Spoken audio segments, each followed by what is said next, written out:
নমস্কার বন্ধুরা, রাইট পাথের তরফ থেকে আজকের সমস্ত গুরুত্বপূর্ণ কারেন্ট অ্যাফেয়ার্স নিয়ে আমি হাজির হয়েছি, যেগুলি রেলওয়ে, এসএসসি, ব্যাংকিং এবং বিভিন্ন রাজ্যের পরীক্ষার জন্য গুরুত্বপূর্ণ।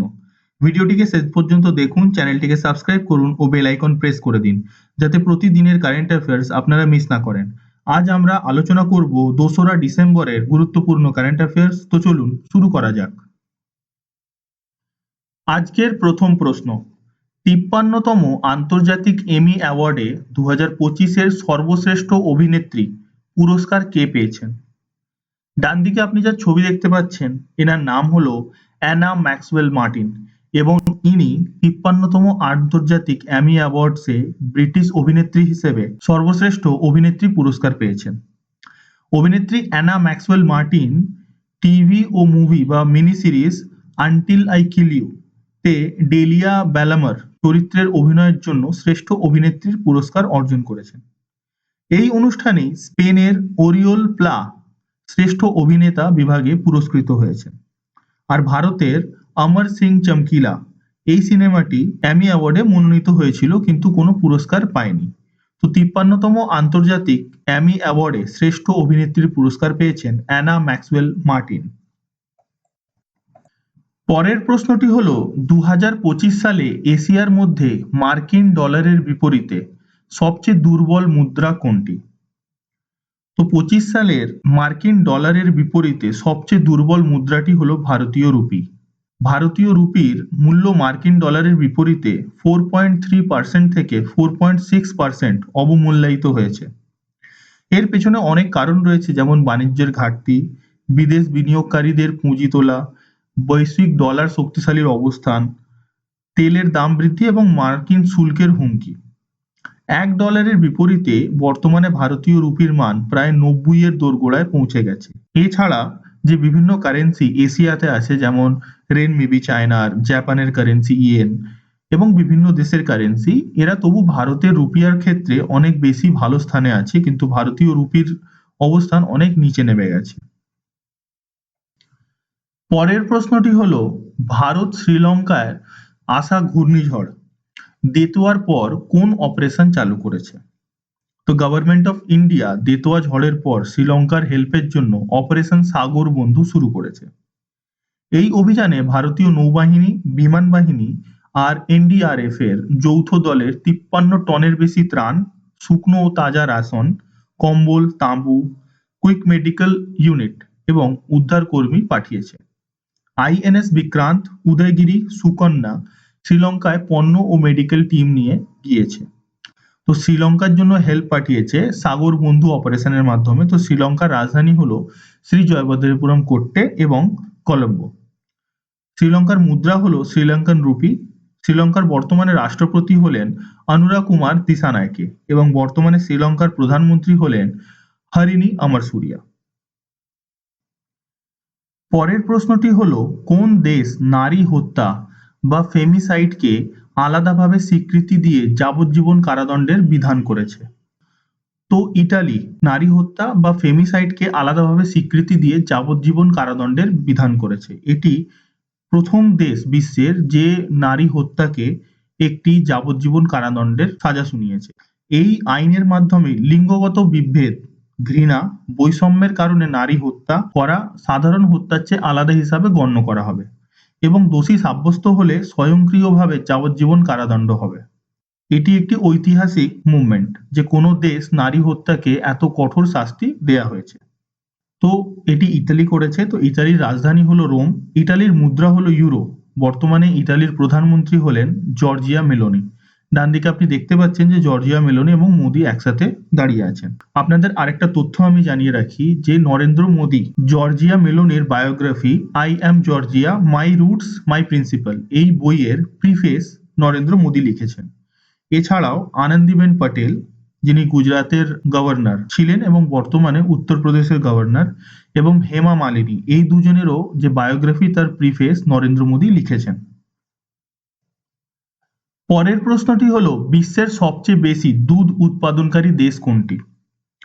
তো বিশ্বের সবচেয়ে বেশি দুধ উৎপাদনকারী দেশ হয়েছে Bharat. Basic animal husbandry statistics 2025-এর রিপোর্ট অনুযায়ী ভারত বিশ্বের সবচেয়ে বেশি দুগ্ধ উৎপাদনকারী দেশ হিসাবে নিজস্ব স্থান ধরে রেখেছে। 2024-25 সালে ভারতের মোট দুধ উৎপাদন দাঁড়িয়েছে 247.87 মিলিয়ন টন, যা বিশ্বের মোট দুধ উৎপাদনের 25% এবং এর সাথেই ভারত বিশ্বের সবথেকে বড় দুগ্ধ উৎপাদনকারী দেশ হয়ে দাঁড়িয়েছে। পরের প্রশ্নটি হলো, Indian of the year award 2025 পুরস্কারে কে সম্মানিত হয়েছে? ডান দিকে আপনি যার ছবি দেখতে পাচ্ছেন, ইনি হলেন আমাদের স্বরাষ্ট্রমন্ত্রী অমিত শাহের ছেলে জয়সা, এবং ইনি Indian of the year award জিতে নিয়েছেন। ইন্ডিয়ান অফ দ্য ইয়ার 2025 সালের পুরস্কার আউটস্ট্যান্ডিং অ্যাচিভমেন্ট বিভাগে আইসিসির চেয়ারম্যান জয় শাহ সম্মান পেয়েছেন। এটি তার ক্রীড়া প্রশাসনের অবদান, বিশেষ করে আন্তর্জাতিক ক্রিকেট কাউন্সিলের চেয়ারম্যান হিসাবে তার ভূমিকার স্বীকৃতির জন্য তাকে দেয়া হয়েছে। তো Indian of the year award জিতে নিয়েছেন জয় শাহ। আমি আপনাদের বারবার বলেছি যে কারেন্ট অ্যাফেয়ার্স জিকের মতো বিষয় নয় যাকে আপনারা মুখস্থ করে স্টোর করে রেখে দেবেন। এটি প্রতিনিয়ত পরিবর্তিত হতে থাকে, অর্থাৎ আপনি এখন যা মুখস্থ করছেন সেটি 6 মাস পরে রেলেভেন্ট নাও হতে পারে। তাই এটিকে মুখস্থ করার সব থেকে সহজ উপায় হলো আপনি সকালবেলা উঠে সবার প্রথমে এই কারেন্ট অ্যাফেয়ার্স এর ভিডিওটি দেখে নিন, এবং রাত্রে শোবার আগে এই রাইট পাথের কারেন্ট অ্যাফেয়ার্স এর ভিডিওটি ভিডিও ডেসক্রিপশন বক্স থেকে অথবা টেলিগ্রাম চ্যানেল থেকে ডাউনলোড করে সেটিকে রিডিং পড়ে শুয়ে পড়ুন। আমি আপনাকে কথা দিচ্ছি, যদি আপনি এইটুকু অভ্যাস তৈরি করতে পারেন তাহলে পরীক্ষায় আসার আপনার একটিও কারেন্ট অ্যাফেয়ার্স ভুল হবে না। পরের প্রশ্নটি হলো, আন্তর্জাতিক মেরিটাইম অর্গানাইজেশন কাউন্সিলে কোন দেশ সবচেয়ে বেশি ভোট পেয়ে পুনরায় নির্বাচিত হয়েছে? তো ইন্টারন্যাশনাল মেরিটাইম অর্গানাইজেশনের কাউন্সিলে সব থেকে বেশি ভোট পেয়ে যে দেশটি পুনর্নির্বাচিত হয়েছে সেটি হলো আমাদের দেশ ভারত। লন্ডনে অনুষ্ঠিত আন্তর্জাতিক মেরিটাইম অর্গানাইজেশনের কাউন্সিলের নির্বাচনে ভারত ক্যাটাগরি বিতে সর্বোচ্চ 154টি ভোট পেয়েছে। মোট ভোট ছিল 159টি। ভারত 2026-27 বছরের জন্য নির্বাচিত হয়েছে। এটি ভারতের পরপর দুইবার এই ক্যাটাগরিতে সর্বোচ্চ ভোট পাওয়া। অন্যান্য নির্বাচিত দেশগুলিতে Australia, Brazil, Canada, France, Germany, Netherland, Spain, Sweden এবং ইউএইও আছে। তো ইন্টারন্যাশনাল মেরিটাইম অর্গানাইজেশন এটি স্থাপিত হয়েছিল 1948 খ্রিস্টাব্দে। এর সদর দপ্তর হলো লন্ডন এবং বর্তমানে এর প্রধান হলেন আর্সেনিও ডোমিগুয়েজ। পরের প্রশ্নটি হলো, কোন দেশের আকাশসীমা বন্ধ করার জন্য মার্কিন যুক্তরাষ্ট্রের রাষ্ট্রপতি আহ্বান করেছেন? তো ডোনাল্ড ট্রাম্প, ইউএস এর রাষ্ট্রপতি, তিনি ভেনেজুয়েলার আকাশসীমা বন্ধ করার জন্য আহ্বান করেছেন। এই ঘোষণার ফলে আন্তর্জাতিক এয়ারলাইন্স ভেনেজুয়েলার ফ্লাইট স্থগিত বা রুট পরিবর্তন করেছে। ভেনেজুয়েলা ট্রাম্পের এই পদক্ষেপকে ঔপনিবেশিক হুমকি বলে নিন্দা জানিয়েছে। তো Donald Trump, the president of US, নিজের আকাশসীমা ভেনেজুয়েলার জন্য বন্ধ করেছে। তো ইউএস এর রাজধানী হলো ওয়াশিংটন ডিসি, মুদ্রা হলো মার্কিন ডলার এবং বর্তমানে রাষ্ট্রপ্রধান হলেন Donald Trump. Donald Trump US এর 47তম রাষ্ট্রপতি এবং ইনি রিপাবলিকান পার্টি থেকে বিলং করেন। আপনারা অবশ্যই মনে রাখবেন যে ডোনাল্ড ট্রাম্পের ওয়াইফ মেলোনিয়া ট্রাম্প কিছুদিন আগেই প্যাট্রিয়ট অফ দ্য ইয়ার অ্যাওয়ার্ডে ভূষিত হয়েছে এবং রিসেন্টলি গালফ অফ মেক্সিকোর নাম পরিবর্তন করে ইউএসএ এর নাম করে দিয়েছে গালফ অফ ইউএসএ। পরের প্রশ্নটি হলো, ওয়ানডে ক্রিকেটে সবচেয়ে বেশি ছক্কা মারা খেলোয়াড় কে হয়েছে? তো ডান দিকে আপনি ছবিতে দেখতেই পাচ্ছেন the hitman Rohit Sharma one day ক্রিকেটে সব থেকে বেশি ছক্কা মারার রেকর্ড করেছে। রোহিত শর্মা ওয়ানডে ক্রিকেটে সবচেয়ে বেশি ছক্কা মারার বিশ্ব রেকর্ড করেছেন। 30শে নভেম্বরের দক্ষিণ আফ্রিকার বিরুদ্ধে একটি ম্যাচে তিনি শাহিদ আফ্রিদির রেকর্ড ভেঙেছেন। রোহিত শর্মা ওয়ানডেতে 352টির বেশি ছক্কা মেরেছেন, যা তাকে এই তালিকার শীর্ষে স্থানে পৌঁছে দিয়েছে। তো ইন্টারন্যাশনাল ওয়ানডেতে সব থেকে বেশি ছক্কা মারার রেকর্ড গড়েছেন রোহিত শর্মা। পরের প্রশ্নটি হলো, ভারতের প্রথম bio processing plant one bio কোথায় উদ্বোধন করা হয়েছে? তো ভারতের প্রথম বায়ো প্রসেসিং প্লান্ট, যার নাম ওয়ান বায়ো, তেলেঙ্গানার হায়দ্রাবাদে উদ্বোধন করা হয়েছে।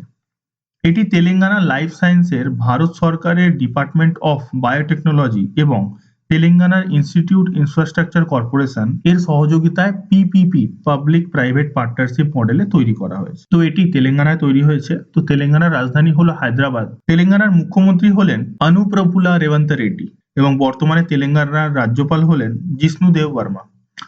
আপনাদের মনে আছে যে এডিআর এর রিপোর্ট এসেছিল এবং এডিআর এর রিপোর্ট অনুযায়ী রেবন্ত রেড্ডি হলেন সেই চিফ মিনিস্টার যার নামে সব থেকে বেশি ক্রিমিনাল কেসেস আছে। ইউনাইটেড নেশনের গ্যাস্ট্রোনমি ক্যাটাগরিতে যে শহরটি প্রথম তালিকাভুক্ত হয়েছিল সেটি হলো হায়দ্রাবাদ এবং দ্বিতীয় যে সিটিটি তালিকাভুক্ত হয়েছে সেটি হলো লখনউ। পরের প্রশ্নটি হলো সৈয়দ মোদি ইন্টারন্যাশনাল ব্যাডমিন্টন টুর্নামেন্টে মহিলা ডাবলসের শিরোপা কে জিতেছে? তো ডান দিকে আপনি যাদের ছবি দেখতে পাচ্ছেন এনাদের নাম হলো তৃষা জলি ও গায়ত্রী গোপীচাঁদ। ভারতীয় জুটি তৃষা জলি এবং গায়ত্রী গোপীচাঁদ রবিবারে লখনউয়ের বাবু বানারসি দাস ইন্ডোর স্টেডিয়ামে অনুষ্ঠিত সৈয়দ মোদি ইন্টারন্যাশনাল ব্যাডমিন্টন টুর্নামেন্টে মহিলা ডাবলসের শিরোপা জিতে নিয়েছেন। পরের প্রশ্নটি হলো আইসিসি টি-20 বিশ্বকাপ 2026 টুর্নামেন্টের ব্র্যান্ড অ্যাম্বাসেডর হিসাবে কাকে নিযুক্ত করা হয়েছে? তো আইসিসি টি-20 বিশ্বকাপ 2026 টুর্নামেন্ট অ্যাম্বাসেডর হিসাবে ঘোষিত করা হয়েছে রোহিত শর্মাকে। এই ঘোষণা মুম্বাইতে টুর্নামেন্টের সম্পূর্ণ সূচি প্রকাশ অনুষ্ঠানে আইসিসি চেয়ারম্যান জয় শাহ করেছেন। রোহিত শর্মা টি-20 বিশ্বকাপে দুবার শিরোপাজয়ী দলের সদস্য এবং সকল সংস্করণের অংশগ্রহণ করেছেন, তাই তাকে আইসিসি টি-20 ওয়ার্ল্ড কাপ টুর্নামেন্টের অ্যাম্বাসেডর ঘোষিত করা হয়েছে। 2026 সালে আইসিসি বিশ্বকাপ টি-20 টুর্নামেন্ট যৌথভাবে ভারত ও শ্রীলঙ্কায় অনুষ্ঠিত হতে চলেছে। এবারে আজকের হোমওয়ার্ক কোয়েশ্চেন। আজকের হোমওয়ার্ক কোয়েশ্চেনটি হলো নীলগিরি শ্রেণীর প্রজেক্ট 17A চতুর্থ স্টিলথ ফ্রিগেটের নাম কি? এর 4টে অপশন দেওয়া রইল, যার মধ্যে থেকে সঠিক উত্তরটি বেছে আপনারা কমেন্ট বক্সে লিখে জানাবেন। এছাড়া এই প্রশ্ন সম্পর্কে যে তথ্য আপনারা জানেন সেগুলো আপনারা কমেন্ট বক্সে লিখে জানাবেন। যদি আপনারা এর উত্তর না জানেন তাহলে আমাদের গতকালের ভিডিওটি দেখবেন অথবা গুগল সার্চ করবেন, কিন্তু অবশ্যই এর উত্তরটি আপনারা লিখে জানাবেন, কারণ একবার আপনারা যেটা লিখে দেবেন সেটা আপনারা সহজে ভুলবেন না। এবারে গতকালের হোমওয়ার্ক কোয়েশ্চেনের উত্তর। গতকালের হোমওয়ার্ক কোয়েশ্চেন ছিল ভারত এবং নেপালের যৌথ সামরিক মহড়া নাম কি যা উত্তরাখণ্ডে অনুষ্ঠিত হয়েছে? তো ভারত ও নেপালের যে যৌথ সামরিক মহড়া হয়েছে তার নাম হলো সূর্যকিরণ 19 এবং এটি উত্তরাখণ্ডে অনুষ্ঠিত হয়েছে। রাইট পাথের তরফ থেকে এটা ছিল আজকের মোস্ট ইম্পর্টেন্ট কারেন্ট অ্যাফেয়ার্স। ভিডিওটি আপনাদের পছন্দ হলে এবং কন্টেন্ট ভালো লাগলে অবশ্যই ভিডিওটিকে লাইক করবেন এবং চ্যানেলটিকে সাবস্ক্রাইব করবেন, সাথে বেল আইকনটিও প্রেস করবেন যাতে আমরা এই ধরনের আরো কন্টেন্ট আপনাদের জন্য আনতে পারি।